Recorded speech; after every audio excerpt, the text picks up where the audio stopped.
आज हम इस वीडियो के माध्यम से बताएंगे कि आईएएस और आईपीएस दोनों अधिकारियों के बीच सबसे पावरफुल कौन होता है और दोनों में क्या अंतर है।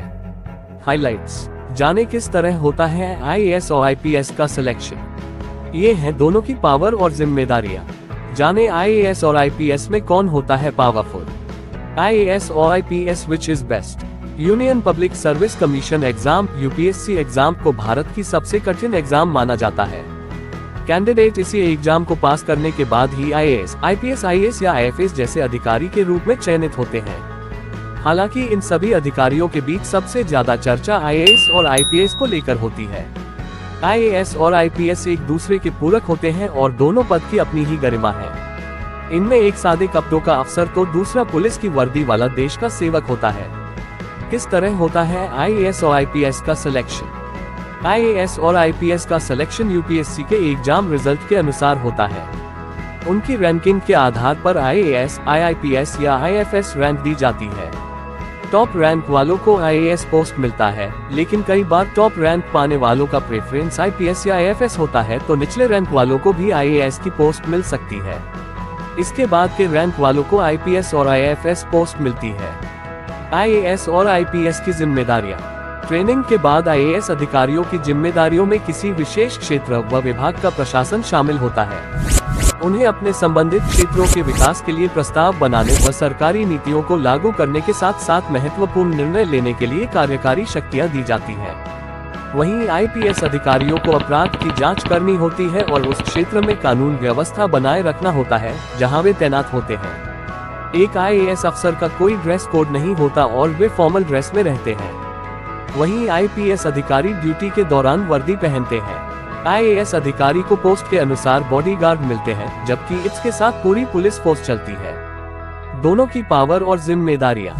दोनों ही सेवाओं का जॉब प्रोफाइल बहुत ही पावरफुल होता है, लेकिन एक आईएएस जिलाधिकारी के रूप में काफी ज्यादा पावरफुल होता है। वहीं एक आईपीएस के पास केवल अपने विभाग की जिम्मेदारी होती है। एक आईएएस के पास जिले के सभी विभाग की जिम्मेदारी होती है। वह जिला अधिकारी के रूप में पुलिस विभाग के साथ साथ अन्य विभागों का भी मुखिया होता है। डिस्ट्रिक्ट की पुलिस व्यवस्था की जिम्मेदारी भी जिला अधिकारी के पास ही होती है। शहर में कर्फ्यू, धारा 144 इत्यादि लॉ एंड ऑर्डर से जुड़े सभी डिसीजन डीएम ही लेता है। भीड़ पर कार्रवाई करने या फायरिंग जैसे ऑर्डर भी डीएम दे सकता है। वहीं आईपीएस इस तरह के ऑर्डर नहीं दे सकता। इतना ही नहीं, पुलिस ऑफिसर के तबादले के लिए भी डीएम के अप्रूवल की आवश्यकता होती है। Top posts. एक आईएएस के तौर पर सबसे टॉप कैबिनेट सेक्रेटरी की होती है। यह भारत का सर्वोच्च पद है जिस पर सिर्फ एक आईएएस ऑफिसर ही तैनात किया जा सकता है। स्टेट में भी टॉप पोस्ट चीफ सेक्रेटरी की होती है जो एक आईएएस होता है। वहीं एक आईपीएस अपने राज्य का डीजी बन सकता है। केंद्र सरकार में एक आईपीएस ऑफिसर सीबीआई, ईडी तथा रॉ का डायरेक्टर बन सकता है। इसके साथ साथ वह नेशनल सिक्योरिटी एडवाइजर के पद पर भी तैनात हो सकता है। आईएएस और आईपीएस में कौन होता है पावरफुल। आईएएस और आईपीएस की जिम्मेदारियां व शक्तियां बिल्कुल अलग होती हैं। आईएएस अधिकारियों को कार्मिक और प्रशिक्षण विभाग व कार्मिक, लोक शिकायत और पेंशन मंत्रालय नियंत्रित करती है। वहीं आईपीएस को केंद्रीय गृह मंत्रालय नियंत्रित करती है। आईएएस अधिकारी का वेतन आईपीएस अधिकारी की तुलना में अपेक्षाकृत अधिक होता है। इसके साथ ही एक क्षेत्र में केवल एक आईएएस अधिकारी होता है, जबकि एक क्षेत्र में आईपीएस अधिकारी की संख्या आवश्यकता के अनुसार होती है। कुल मिलाकर आईएएस अधिकारी का पद, वेतन और अधिकार के मामले में एक आईपीएस अधिकारी से बेहतर होता है। आईपीएस ऑफिसर को मिलने वाली सुविधाएं। एक आईपीएस अधिकारी को सरकारी गाड़ी, बंगले, सुरक्षा गार्ड के साथ साथ कुछ घरेलू सहायता भी प्रदान की जाती है। वहीं आईपीएस के लिए चयन होने के बाद उन्हें विदेशों में पढ़ाई करने का विकल्प भी दिया जाता है। आईपीएस अधिकारी को आधिकारिक वाहन की सुविधा के अलावा मुफ्त में फोन कॉल व बिजली की सुविधा प्रदान की जाती है। इन सब के अतिरिक्त एक आईपीएस अधिकारी को लाइफ टाइम पेंशन, मेडिकल भत्ते एवं अन्य रिटायरमेंट लाभ भी प्रदान किए जाते हैं।